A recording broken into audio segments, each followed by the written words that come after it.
Ce message est arrivé un mardi soir, dans la boîte de réception d'une chaîne que peu de gens regardent en pensant y trouver du réconfort. Il venait d'un homme de 59 ans, qui signait de son prénom seulement Renaud, et qui écrivait depuis un appartement du nord de la Thaïlande, à Chiang Mai, où il pleuvait quand il a appuyé sur envoyer. Le message tenait en 2 paragraphes. Le premier disait qu'il n'avait jamais cru qu'il écrirait un jour à un inconnu sur Internet pour raconter ce qui lui était arrivé, parce qu'il avait passé 30 ans à faire un métier où l'on ne raconte pas, on classe, on archive, on chiffre. Le second disait qu'il avait besoin que quelqu'un raconte son histoire à sa place, parce qu'il pensait qu'il y avait quelque chose là, dedans, qui pourrait servir à d'autres hommes qui feraient bientôt le même voyage que lui avec la même valise, la même certitude d'avoir tout prévu, et la même incapacité à voir ce qu'ils n'avaient pas appris à regarder. Ce qu'il racontait tenait dans une image et une phrase. L'image, c'était lui à 4 heures du matin, sortant d'un appartement de Chiang Mai, sous une pluie de mousson, 2 valises devant lui, l'odeur du tissu brûlé encore accroché à la chemise qu'il portait. La phrase, c'était la ligne qu'il avait tapée dans l'objet du courriel et qu'il n'avait pas eu le courage de modifier avant de l'envoyer. Ma femme a brûlé mes affaires et m'a mis à la porte, puis j'ai gelé tous ses avoirs. C'est pas l'histoire qu'on pourrait croire. Renaud n'a pas voulu le récit facile où il serait la victime propre et sa femme la coupable évidente.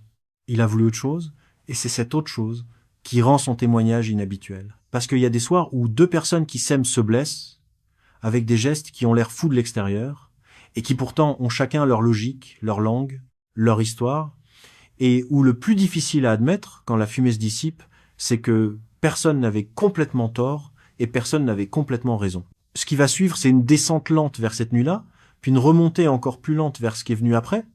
Et pour comprendre pourquoi un ancien directeur administratif et financier formé à lire les contrats et à calculer les risques s'est retrouvé à 4 heures du matin sous la pluie de Chiang Mai avec 2 valises et un téléphone qui appelait un avocat à Lyon. Il faut remonter au moment où lui-même croyait avoir tout compris. Si vous appréciez les histoires que je vous raconte, pensez à vous abonner à la chaîne. Votre soutien est essentiel pour la croissance de ce projet et me permet de continuer à consacrer du temps à ces vidéos malgré mon engagement dans un emploi à temps plein. Merci d'être là. Je m'appelle Renaud Pellichero Chabotti. Je suis né à Nîmes, dans le Gard, il y a 59 ans, dans une famille où l'on comptait avant de dépenser et où l'on vérifiait 2 fois avant de signer. Mon père était comptable dans une coopérative viticole, ma mère infirmière scolaire. À la maison, il y avait 2 règles jamais formulées mais toujours appliquées. La première, c'était qu'on ne parlait pas d'argent à table, mais on savait toujours combien il y en avait. La seconde, c'était qu'on ne signait rien sans lire. J'ai grandi avec ces 2 règles et je crois qu'elles ont fait de moi le professionnel que je suis devenu et peut être aussi l'homme qui a pas su lire ce qu'il aurait pourtant fallu lire quand il en était encore temps. J'ai fait Sciences Po à Montpellier, puis un 3e cycle en droit des affaires à Paris. J'ai commencé ma carrière dans une grande entreprise de dispositifs médicaux, en région parisienne, où j'ai passé 12 ans à monter les échelons du contrôle de gestion. Puis j'ai bougé vers Lyon pour prendre un poste de directeur administratif et financier dans une structure familiale qui fabriquait du matériel chirurgical pour l'orthopédie. 8 ans plus tard, j'ai cofondé avec 2 associés une petite société innovante qui développait des instruments miniaturisés pour la chirurgie ambulatoire. On était 15 salariés au plus fort de l'activité. On a vendu il y a 4 ans à un groupe scandinave qui voulait notre portefeuille de brevets. Ma part de la vente, après impôt, m'a laissé avec environ 340 000 euros de capital disponible. J'avais aussi une pension d'à peu près 2100 euros par mois à taux plein et 2 petits appartements que je louais à Lyon qui rapportaient net environ 900 euros par mois après charge. Je vous donne ces chiffres parce qu'ils comptent pour la suite. J'étais pas un homme au bord du gouffre financier. J'étais pas un retraité fragile qui avait besoin qu'on lui promette monts et merveilles pour trouver un sens à sa vie. J'avais du capital, j'avais des revenus stables et j'avais surtout 30 ans d'expérience à évaluer des risques financiers pour d'autres. Ce qui va suivre n'a rien à voir avec une extraction financière planifiée par une professionnelle. Ça a à voir avec autre chose, quelque chose de plus difficile à nommer.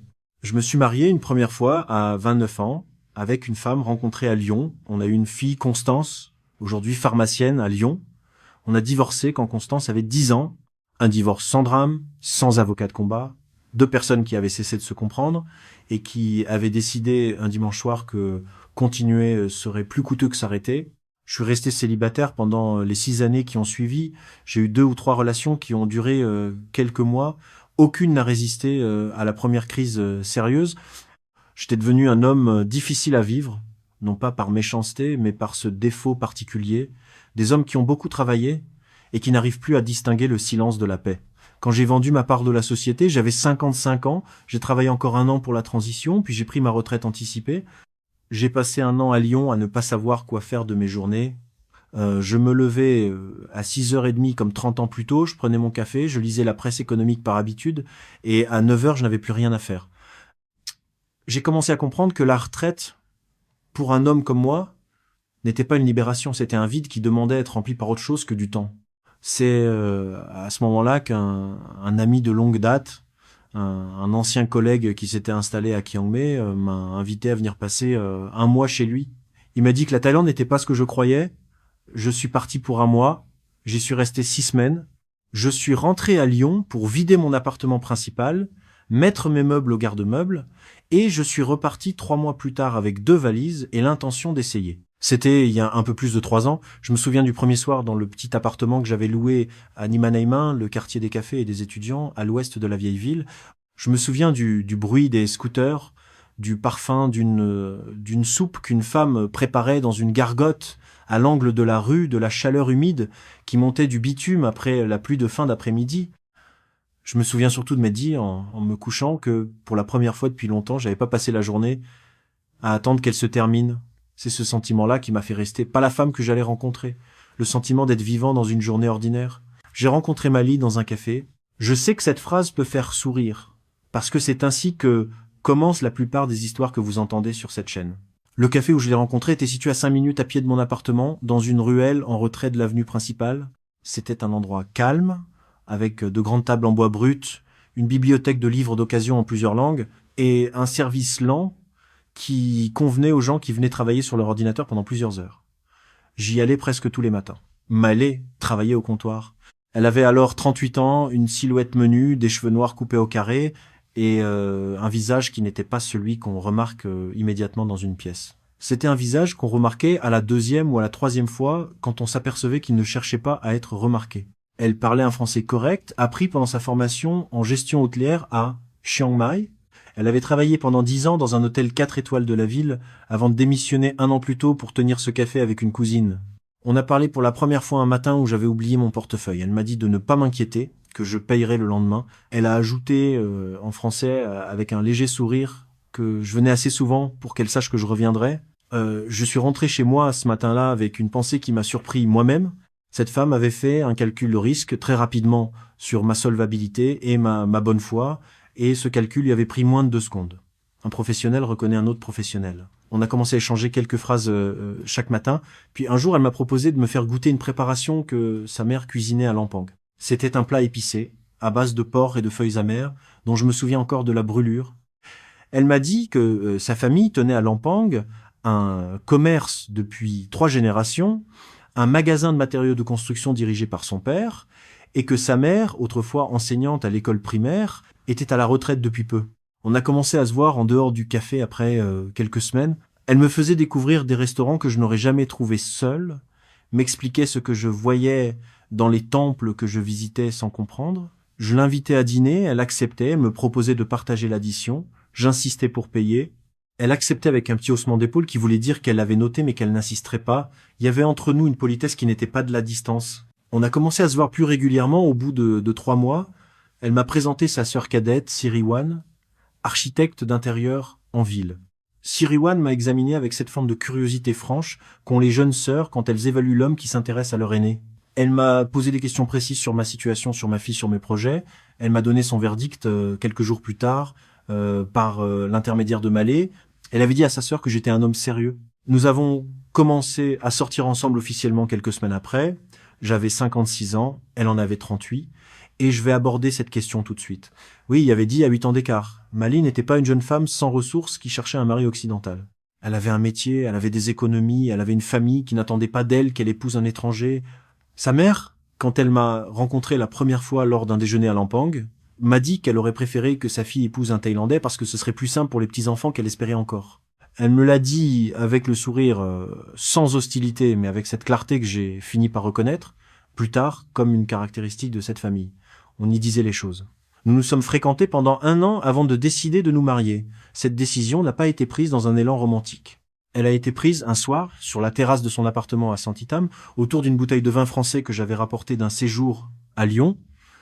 Nous avons parlé pendant 3 heures de ce que le mariage signifierait pour chacun de nous, des conséquences juridiques, du fait que nous vivrions ensemble, mais que nous garderions chacun une certaine forme d'autonomie financière.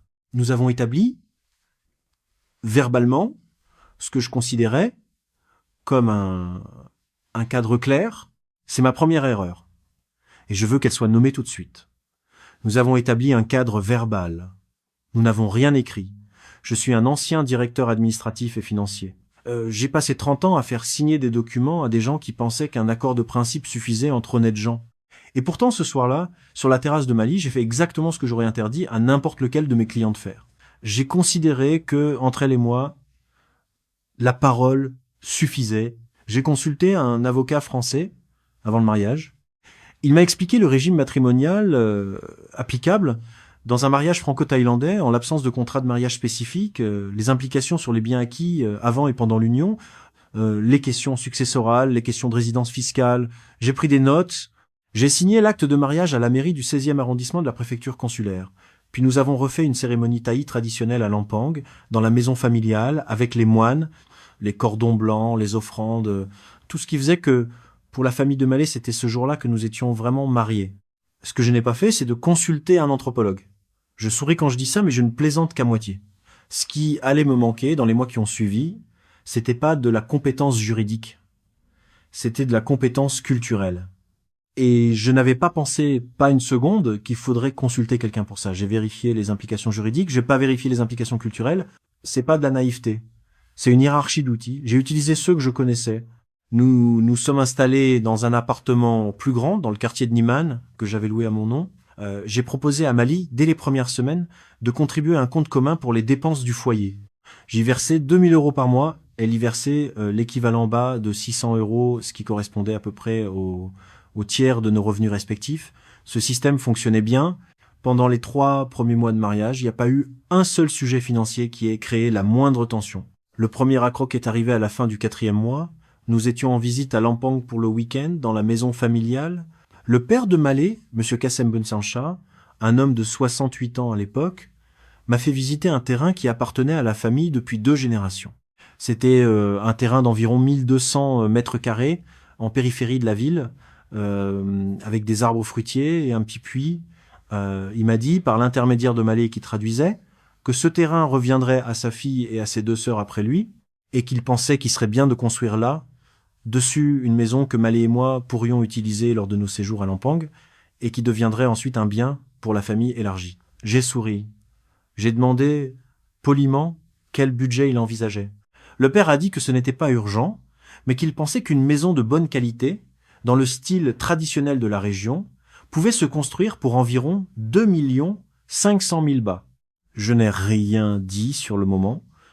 J'ai souri, j'ai remercié, et j'ai dit que nous en reparlerions à tête reposée avec Mallet dans la voiture. Sur le trajet du retour, j'ai demandé à Mallet ce qu'elle en pensait. Elle m'a dit qu'elle trouvait l'idée bonne, que ça ferait plaisir à son père, que ça donnerait à la famille un lieu où nous retrouver tous. Je lui ai dit que je comprenais l'idée, mais que 65 000 € représentaient une somme importante pour moi, et que j'avais besoin de temps pour réfléchir, notamment sur le statut juridique de cette maison, puisque en droit thaïlandais, un étranger ne peut pas être propriétaire du sol, et que l'ensemble de la construction, si elle était financée par moi, se retrouverait juridiquement dans le patrimoine de sa famille. Elle m'a regardé et elle m'a dit une phrase que j'ai pas comprise sur le moment. Elle m'a dit, mais Renaud, c'est ma famille. Et ma famille, c'est ta famille maintenant. J'ai répondu que oui, bien sûr, mais que c'était pas la question. J'ai employé les mots que j'aurais employés dans une réunion professionnelle. Elle n'a rien dit pendant le reste du trajet. Le silence n'était pas agressif.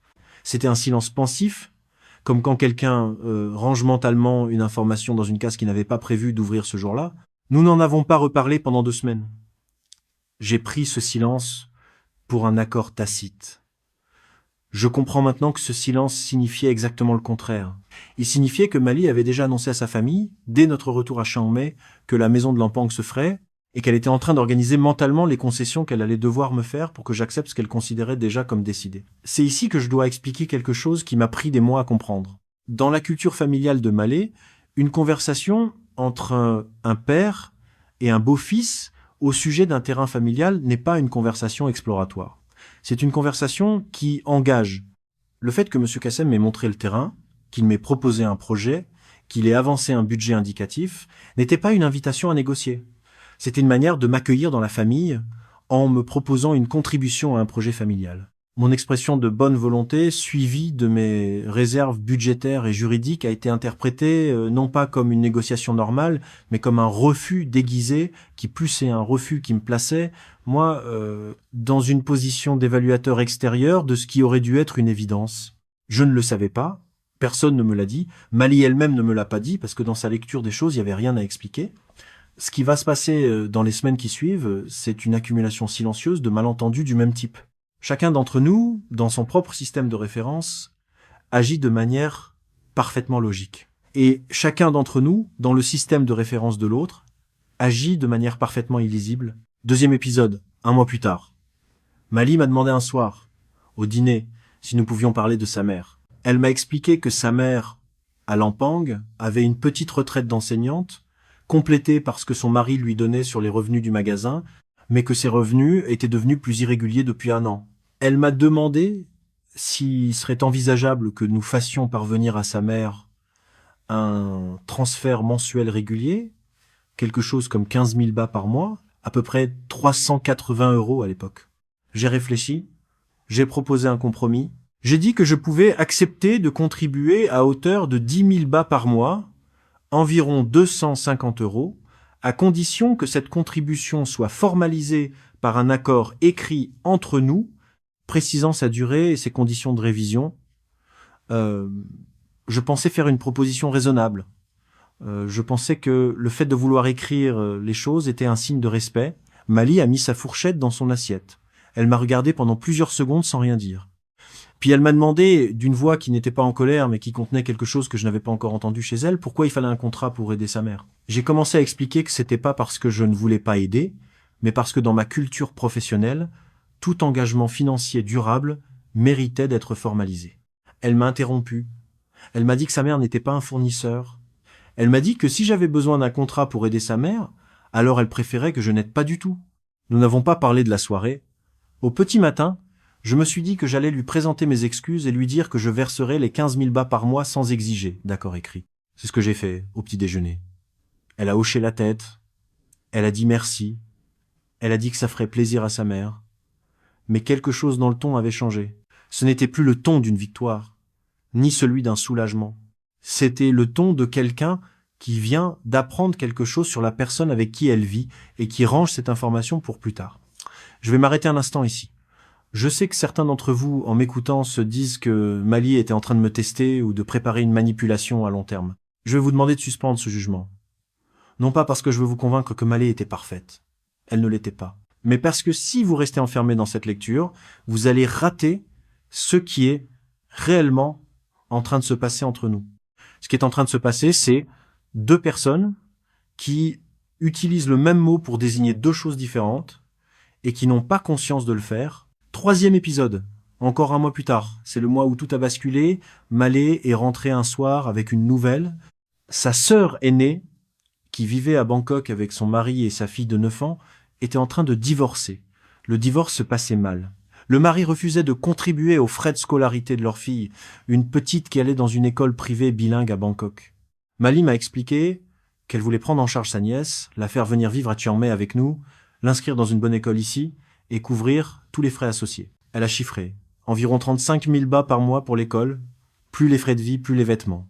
En tout, à peu près 50 000 bahts par mois, un peu moins de 1 300 € pendant probablement 2 ans, voire plus. J'ai écouté. J'ai posé quelques questions, j'ai demandé si la petite viendrait chez nous à temps plein ou seulement pendant la semaine scolaire. J'ai demandé aussi, plus doucement, si nous pouvions prendre quelques jours pour y réfléchir ensemble avant de donner une réponse définitive à sa sœur. Je pensais poser des questions normales, celles qu'un homme responsable pose avant d'accueillir une enfant de 9 ans sous son toit et de s'engager sur un budget d'environ 30 000 € sur 2 ans.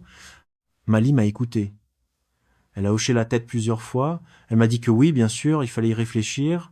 3 jours plus tard, elle m'a annoncé au dîner que sa nièce arriverait à Chiang Mai le mois suivant, que sa sœur avait déjà donné son accord et que L'inscription à l'école était en cours de finalisation. J'ai posé ma fourchette. Je lui ai demandé, quand elle avait pris cette décision, puisque nous devions y réfléchir ensemble, elle m'a regardé et pour la première fois depuis que nous nous connaissions, j'ai vu de la colère dans ses yeux. Elle m'a dit « Renaud, ma sœur avait besoin d'une réponse. » Je lui ai dit oui. Je ne pouvais pas lui dire « Attends que mon mari réfléchisse encore ». J'ai répondu que ce n'était pas ce que j'avais demandé, que j'avais demandé quelques jours pour organiser nos discussions à nous. Elle m'a dit d'une voix qui était basse mais très ferme que j'avais toujours besoin de temps. Elle a listé le temps pour la maison de Lampang, le temps pour aider sa mère, le temps pour accueillir sa nièce. Elle a dit « Quand est-ce que tu vas cesser d'avoir besoin de temps et commencer à vivre avec nous ?» Ce mot-là, nous, il m'était jamais apparu aussi clairement comme un mot dont je n'avais pas la même définition qu'elle. Nous nous sommes disputés pendant peu, être 20 minutes. C'était pas une dispute violente, c'était une dispute d'une politesse froide. Je lui ai dit que je ne pouvais pas accepter que des décisions financières importantes soient prises unilatéralement dans notre couple. Elle m'a dit qu'elle ne pouvait pas accepter que sa famille soit traitée comme une ligne budgétaire à valider. Nous sommes allés nous coucher chacun de notre côté du lit. J'ai dormi 3 heures. Le lendemain matin, je devais partir pour Lyon. J'avais prévu ce voyage depuis plusieurs mois. Constance m'attendait, avec sa mère, pour un déjeuner familial. Le voyage devait durer 12 jours. Nous nous sommes dit au revoir dans le vestibule de l'appartement. Mali m'a embrassé sur la joue. Elle m'a dit « Bon voyage ». Elle m'a dit que nous reprendrions cette conversation à mon retour. Je suis parti pour l'aéroport en pensant que ces 12 jours nous feraient du bien à tous les deux. Le séjour à Lyon a été long. Constance a bien senti que quelque chose n'allait pas. Elle m'a fait parler, un soir, dans son appartement, autour d'une bouteille de vin. Je lui ai raconté les 3 épisodes. Elle m'a écouté sans m'interrompre.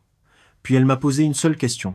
Elle m'a demandé si j'avais expliqué à Mali calmement pourquoi ma manière de fonctionner n'était pas un rejet, mais un mode de délibération. Je lui ai répondu que j'avais essayé, mais que Mali ne semblait pas entendre. Constance a dit une phrase que je n'ai pas oubliée. Elle a dit peut être qu'elle t'entend, mais qu'elle t'entend dire quelque chose que tu ne penses pas dire. J'ai passé les derniers jours à Lyon à réfléchir à cette phrase. J'ai commencé à comprendre que c'était être pas Mali qui n'entendait pas, mais moi qui parlais une langue qu'elle ne pouvait pas décoder. J'avais prévu de lui présenter des excuses pour ma rigidité à mon retour, de lui proposer de reprendre les 3 sujets un par un calmement. J'avais même préparé mentalement une phrase pour la maison de Lampang. J'allais lui dire que si son père avait la générosité de nous proposer ce projet, je le prendrais comme un honneur et non plus comme une négociation. Mon avion s'est posé à Chiang Mai en fin de soirée, il pleuvait. J'ai pris un taxi jusqu'à l'appartement. Il était presque minuit quand je suis arrivé au pied de l'immeuble. J'ai pris l'ascenseur. Quand je suis sorti sur le palier, j'ai vu qu'il y avait 2 valises devant la porte de l'appartement. Mes 2 valises. Celles que j'avais laissées dans le vestibule en partant. Elles étaient là, fermées, alignées contre le mur. Je suis resté debout devant la porte pendant peut-être 1 minute. J'ai sonné. Personne n'a répondu. J'ai sonné une 2e fois. J'ai entendu un pas à l'intérieur. La porte s'est entrouverte de quelques centimètres, retenue par la chaîne de sécurité. Malé était derrière. Elle avait les yeux rouges, mais son visage était calme. Elle m'a dit, en français, d'une voix qui n'était ni en colère ni triste, mais quelque chose entre les deux, « Renaud, prends tes valises et va-t'en. Ne reviens pas cette nuit. » Je lui ai demandé ce qui se passait. Elle m'a dit que nous parlerions plus tard. Elle a refermé la porte. J'ai entendu le verrou tourner. Je suis resté sur le palier pendant plusieurs minutes. Puis j'ai pris les valises et je suis redescendu. Dans le hall de l'immeuble, sous la lumière blanche du plafonnier, j'ai remarqué que l'une des valises portait, sur son flanc, une trace noire, comme une brûlure superficielle. J'ai ouvert la valise sur le trottoir, sous la pluie. À l'intérieur, il y avait mes vêtements. Certains étaient intacts. D'autres, ceux du dessus, portaient des traces de fumée. Et pour 3 d'entre eux, une chemise, un pull, un pantalon, des trous qui indiquaient qu'ils avaient été brûlés partiellement avant d'être remis dans la valise. Je me souviens d'être resté accroupi sur le trottoir, sous la pluie de la mousson, à regarder ces vêtements brûlés pendant un temps que je ne saurais pas mesurer. Il m'est pas venu à l'esprit sur le moment que ces vêtements étaient précisément ceux que j'avais portés pendant mon séjour à Lyon. Cette lecture, je la ferai que plusieurs semaines plus tard, quand Siriwan me l'apportera. Sur le moment, je n'ai vu que le fait brut. Ma femme avait mis mes affaires devant la porte, en avait brûlé une partie et me refusait l'entrée de chez nous. J'ai refermé la valise. J'ai marché jusqu'au coin de la rue et j'ai aidé un taxi. J'ai demandé au chauffeur de me conduire à un hôtel dans le vieux quartier, un hôtel où j'étais descendu lors de mes premiers séjours à Chiang Mai et dont je connaissais le personnel. Il était 1h du matin. La réceptionniste m'a regardé, a regardé les valises, a regardé mes vêtements trempés et n'a posé aucune question. Elle m'a donné une chambre au 2e étage. Je me suis assis sur le bord du lit. Et j'ai attendu que la matinée arrive parce que je ne savais pas quoi faire d'autre. Vers 3 heures du matin, j'ai fait mon premier appel. J'ai appelé Maître Hubert Gontard-Estève, un avocat français que je connaissais depuis 20 ans, spécialisé en droit international de la famille, au barreau de Lyon. C'était 20 heures en France. Il m'a répondu à la 2e sonnerie. Je lui ai raconté la soirée en quelques phrases courtes. Il m'a écouté sans m'interrompre. Puis il m'a dit 3 choses. Premièrement, il m'a dit de ne prendre aucune décision juridique dans les 12 prochaines heures. Deuxièmement, il m'a dit de trouver un avocat local à Chiang Mai avant midi. Troisièmement, il m'a dit qu'il existait en droit français une procédure appelée mesure conservatoire qui pouvait être déclenchée en cas de conflit conjugal avec risque de dilapidation des avoirs communs et que cette procédure permettait de bloquer temporairement des comptes joints ou des actifs communs sous contrôle judiciaire. Il m'a dit que je pouvais la déclencher, mais que je devais y réfléchir sérieusement. Je lui ai demandé si c'était de la vengeance. Il m'a répondu très clairement. Il m'a dit non, c'est pas de la vengeance. C'est une mesure de protection prévue par le droit dans les situations où il existe un risque objectif que l'un des conjoints, pendant une crise, prenne des dispositions financières qui pénaliseraient l'autre de manière irréversible. Il m'a dit que la question à me poser n'était pas « est-ce que j'ai le droit de le faire ?» La question à me poser était « est-ce que je veux vivre avec les conséquences ?» J'ai passé les 2 heures suivantes à réfléchir. Il faut que je sois honnête avec vous. Ma première motivation n'était pas la protection de mes avoirs. Mali n'avait pas accès à mon capital français. Elle n'avait pas accès à mes comptes de retraite. Elle n'avait pas accès à mes appartements locatifs. Ce à quoi elle avait accès, c'était le compte commun que nous alimentions ensemble à Chiang Mai, sur lequel il y avait à ce moment-là environ 10 à 8 000 euros, ainsi qu'un compte d'épargne que j'avais ouvert à mon nom, mais sur lequel elle disposait d'une procuration, sur lequel il y avait à peu près 4-20 000 euros. En tout, environ 4-20-18 000 euros exposés. Ma première motivation, c'était autre chose. C'était un besoin à cet instant précis de la nuit de reprendre une forme de contrôle sur une situation qui m'échappait totalement. C'était le besoin, quand j'appellerai Mali le lendemain matin, de ne pas être l'homme qui a 2 valises pendant qu'elle a l'appartement. Et il faut nommer ça pour ce que c'était. C'était, en partie, de la colère. Une colère froide, procédurale, celle d'un ancien directeur administratif et financier qui, ne sachant pas quoi faire avec ses émotions, se réfugie dans la seule langue qu'il maîtrise complètement. À 5 heures du matin, j'ai rappelé Maître Gontard-Estève. Je lui ai dit que je voulais déclencher la mesure conservatoire. Il m'a demandé si j'étais sûr. Je lui ai dit oui. Il m'a dit qu'il préparait le dossier dans la matinée française. J'ai raccroché. J'ai pris ma tête entre mes mains et je suis resté comme ça pendant longtemps. À 9 heures du matin, j'ai appelé le cabinet de Maître Aranya Kanchanapisek, une avocate thaïlandaise francophone à Chiang Mai spécialisée en droit de la famille internationale, dont un membre de la communauté française expatriée m'avait donné les coordonnées quelques mois plus tôt. J'ai obtenu un rendez-vous pour 11 heures le matin même. J'ai pris une douche à l'hôtel. J'ai enfilé les seuls vêtements propres que j'avais dans la valise, ceux qui n'avaient pas été touchés par le feu. Maître Aranya est une femme de 48 ans, précise, mesurée, avec une manière de parler qui va droit à l'essentiel sans jamais se départir de la courtoisie. Elle m'a fait asseoir. Elle m'a écouté raconter ma soirée. Puis elle m'a dit calmement plusieurs choses que je vais essayer de résumer. Elle m'a dit d'abord que ce que ma femme avait fait, brûler des vêtements et me refuser l'entrée du domicile conjugal, ne constituait pas juridiquement, en droit thaïlandais, un motif suffisant pour engager une procédure immédiate à son encontre. Elle m'a dit que ces gestes, aussi choquants qu'ils puissent paraître à un Européen, étaient dans le contexte d'un conflit conjugal thaïlandais des gestes symboliques dont la portée juridique était limitée. Elle m'a dit avec un léger sourire que si tous les couples thaïlandais dont l'un avait brûlé les affaires de l'autre étaient poursuivis, les tribunaux du royaume n'auraient plus le temps de traiter aucun autre dossier. Ensuite, elle m'a expliqué que si le tribunal français accordait la mesure, mes 2 comptes bancaires en Thaïlande, sur lesquels Mali disposait d'un accès direct ou d'une procuration, serait gelé dans un délai de 1 à 3 jours ouvrés. Elle m'a précisé que ce gel n'était pas une saisie. C'était un blocage temporaire, sous contrôle judiciaire, pendant lequel aucun mouvement ne pouvait être effectué sur les comptes, ni par moi, ni par elle. La durée initiale de la mesure était de 3 mois, renouvelable. Puis elle m'a dit la chose la plus importante de tout notre entretien. Elle m'a dit Monsieur Pellichero Chaboti, je vais vous poser une question. Quel est votre objectif? Est-ce que vous voulez divorcer? Est-ce que vous voulez protéger votre patrimoine? Est-ce que vous voulez récupérer votre femme? Ou est-ce que vous voulez punir votre femme? Chacun de ces objectifs demande une stratégie différente. Et certains de ces objectifs sont incompatibles entre eux. La mesure conservatoire, si vous la déclenchez sans savoir ce que vous voulez, va compliquer chacun de ces chemins. J'ai regardé par la fenêtre du cabinet. Il y avait dans la rue un moine qui marchait pieds nus avec son bol à aumône. J'ai eu à cet instant une pensée très nette. Je me suis dit que je ne savais pas ce que je voulais. Je m'étais réfugié dans la seule chose que je savais faire, cocher les cases juridiques, prendre la mesure disponible, bloquer ce qui pouvait l'être.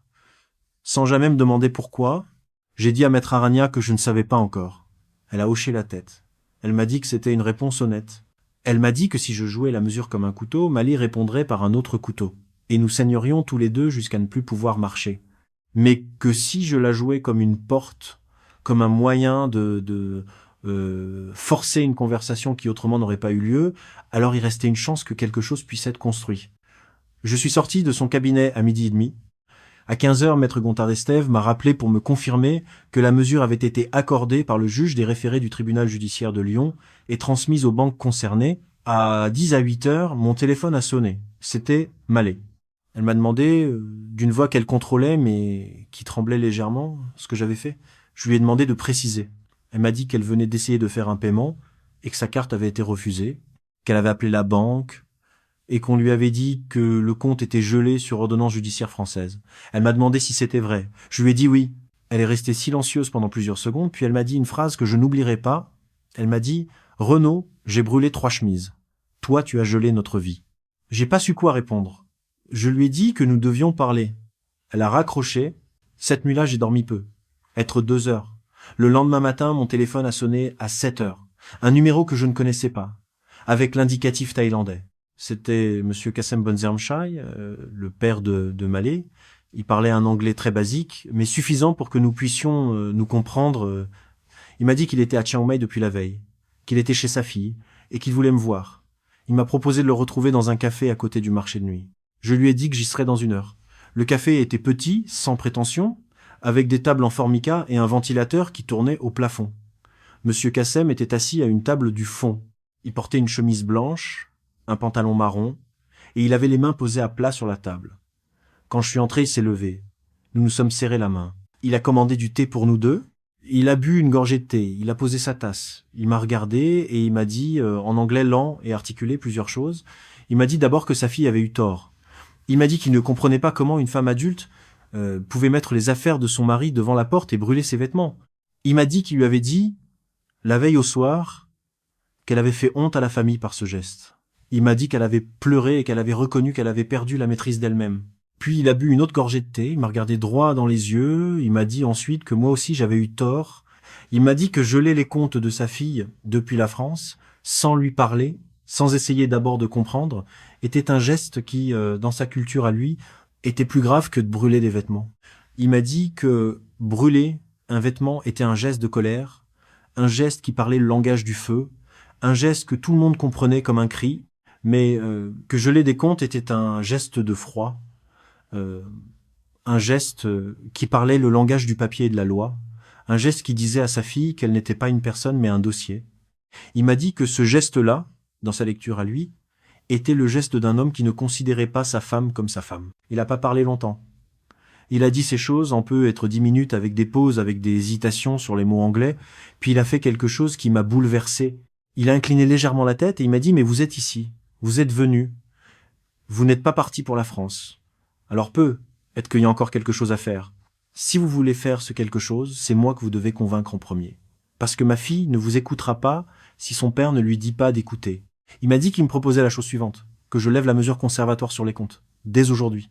Et que, en échange, il s'engageait, lui, personnellement, à parler à sa fille et à obtenir qu'elle accepte de me rencontrer dans un lieu neutre, en sa présence à lui, pour que nous puissions commencer à parler de ce qui s'était passé et de ce qui pouvait éventuellement être construit. J'ai réfléchi, je lui ai dit que je voulais bien lever la mesure, mais que j'avais besoin d'une garantie que la conversation aurait bien lieu. Il m'a regardé et il m'a dit une phrase qui m'a fait comprendre quelque chose que je n'avais pas compris jusque-là. Il m'a dit « Monsieur Renaud, je suis le père de Mallet. Vous êtes le mari de Mali. Ce sont là les seules garanties dont nous avons besoin. » J'ai appelé Maître Gontard-Estève depuis le café, je lui ai demandé de commencer les démarches pour lever la mesure Il m'a demandé si je réalisais que si Mali retirait tous les fonds dans les heures qui suivraient la levée, je n'aurais aucun recours. Je lui ai dit que oui, je le réalisais. Il a fait une pause au bout du fil. Puis il m'a dit « C'est peu est ta meilleure décision de la semaine, Renaud. J'espère que tu ne te trompes pas. » La mesure a été levée le lendemain. Mali n'a pas retiré les fonds. Elle a appelé la banque pour confirmer que le blocage était levé, puis elle a raccroché et n'a touché à rien. Elle a accepté, à la demande de son père, de me rencontrer 3 jours plus tard, dans un restaurant à mi-chemin entre notre appartement et l'hôtel où je logeais. Son père serait présent. Nous sommes arrivés au restaurant tous les 3 à peu près en même temps. Mali était vêtue simplement, sans maquillage. Elle avait le visage de quelqu'un qui n'a pas beaucoup dormi. Elle m'a salué d'un léger hochement de tête. Son père nous a fait asseoir, puis il nous a laissé parler. Mali a parlé la première.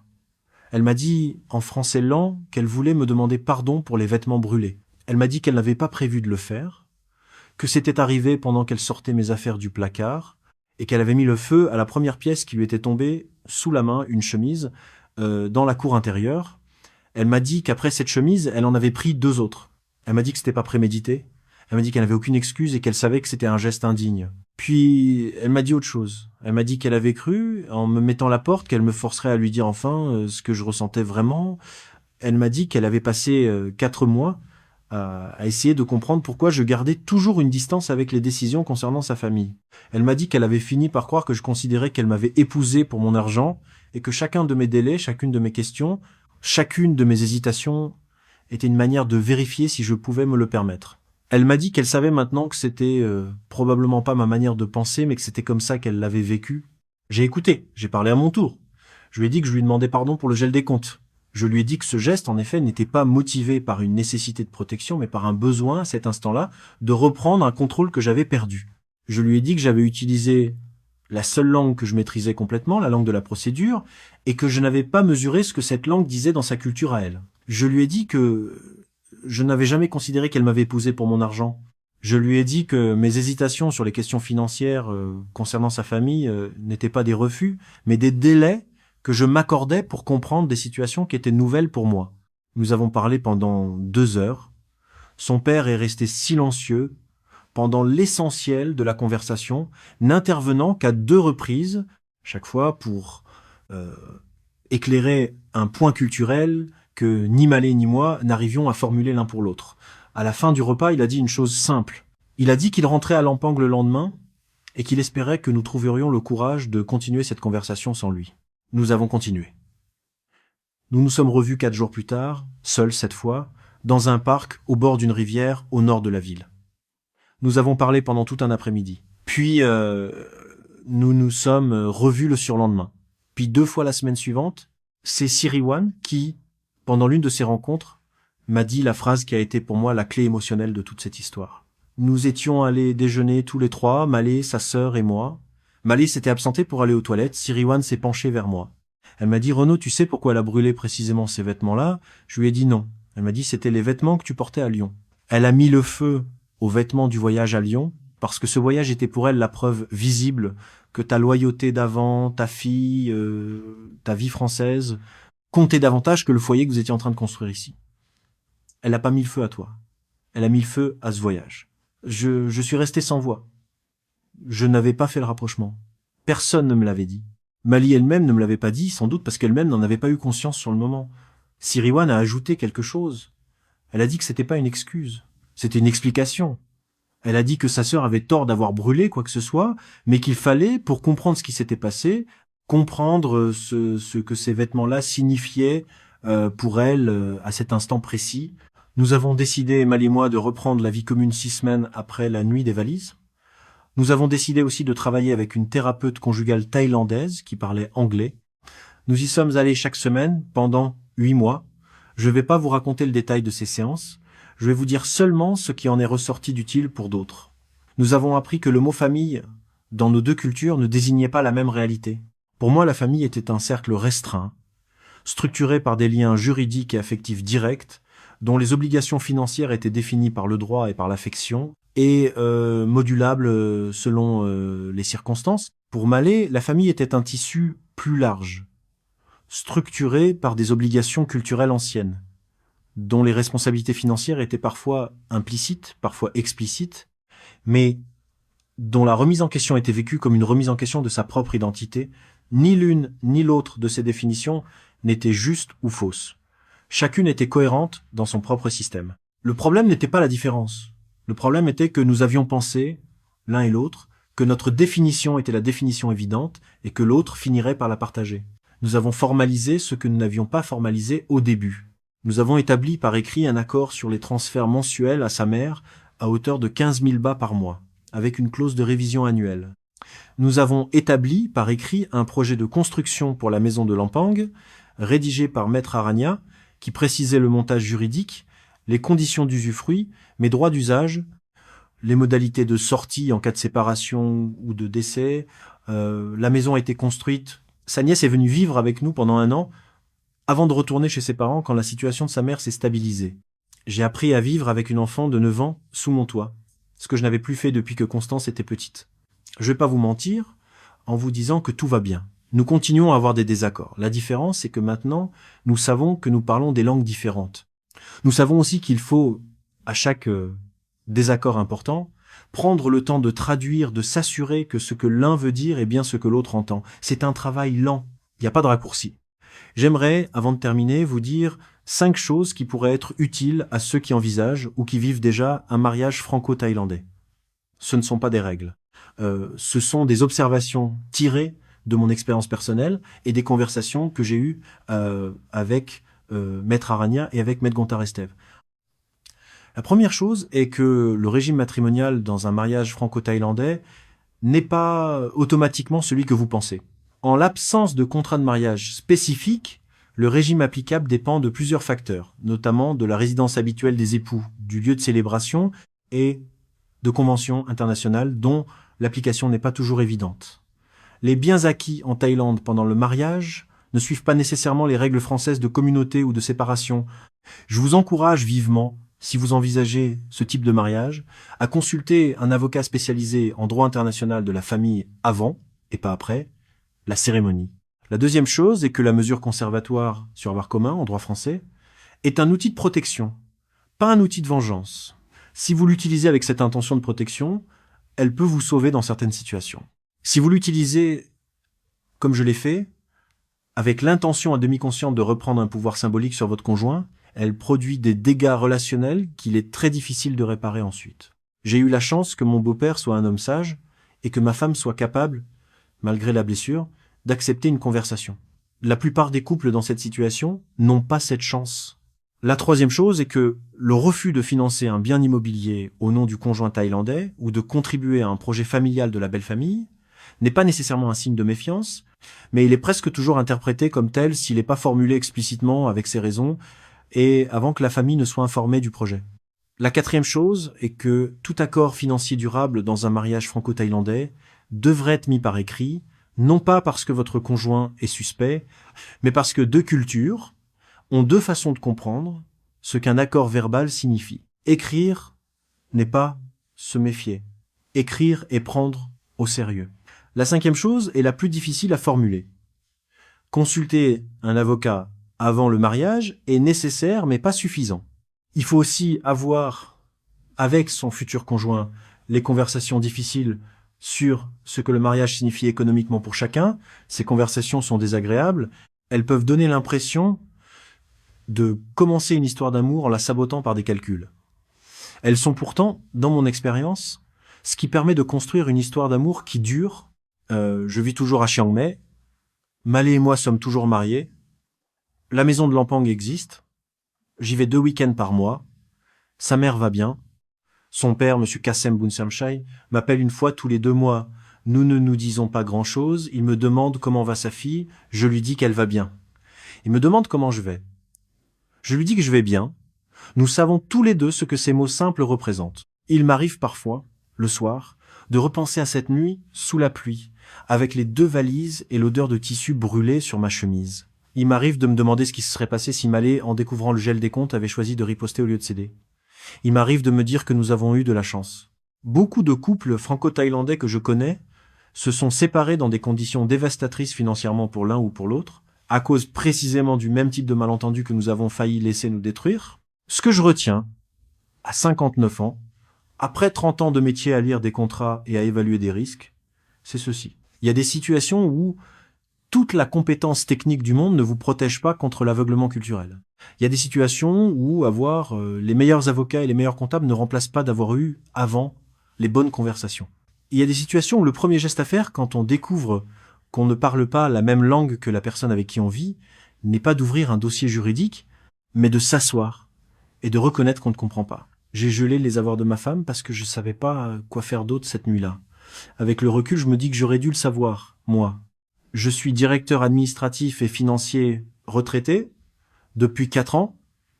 Je devais bien avoir quelque part dans ma formation un outil pour cette situation-là. Ce que j'ai appris depuis, c'est que non. Il n'y a pas d'outil. Il n'y a que du temps, de la patience et la capacité à reconnaître, quand elle se présente, la main tendue de quelqu'un qu'on n'attendait pas. Dans mon cas, cette main a été celle d'un homme de 71 ans, un commerçant de matériaux de construction dans une ville que je ne connaissais pas 3 ans plus tôt, qui a pris un train de nuit pour venir dire à son gendre et à sa fille qu'ils avaient tort tous les deux. Sans cet homme, je ne serais pas en train de vous parler aujourd'hui depuis un appartement où je vis avec sa fille. Si vous avez écouté cette histoire jusqu'ici, c'est probablement parce que quelque chose dedans vous a touché. Je n'ai pas de conseil universel à vous donner. Je vous dirai simplement ceci. Si vous êtes en couple avec quelqu'un dont la culture est très différente de la vôtre, et si vous êtes en train de vous demander pourquoi certaines conversations sur l'argent, sur la famille, sur les obligations, deviennent aussi difficiles alors que tout le reste semble facile, ne remettez pas ces conversations à plus tard, n'attendez pas la première crise, n'attendez pas que quelqu'un brûle des vêtements ou gèle des comptes. Asseyez-vous, ce soir, ce week-end, la semaine prochaine, et commencez à parler de ce que chacun d'entre vous entend quand l'autre prononce le mot famille. Je m'appelle Renaud Pellichero-Chaboty. Je vous remercie de m'avoir écouté. Si ce témoignage vous a paru utile, pensez à vous abonner à cette chaîne. Ce n'est pas une histoire d'escroquerie. Ce n'est pas une histoire de trahison. C'est une histoire de 2 personnes qui se sont aimées mal parce qu'elles ne savaient pas encore comment s'aimer bien dans le mariage qu'elles avaient choisi. Nous avons appris, c'est notre plus grande fierté et notre plus grande fatigue. Prenez soin de vous, prenez soin de la personne qui partage votre vie. Et si vous avez un doute sur ce qu'elle veut dire quand elle prononce un mot que vous croyez connaître, demandez-lui. C'est la seule chose que je regrette de ne pas avoir fait plus tôt.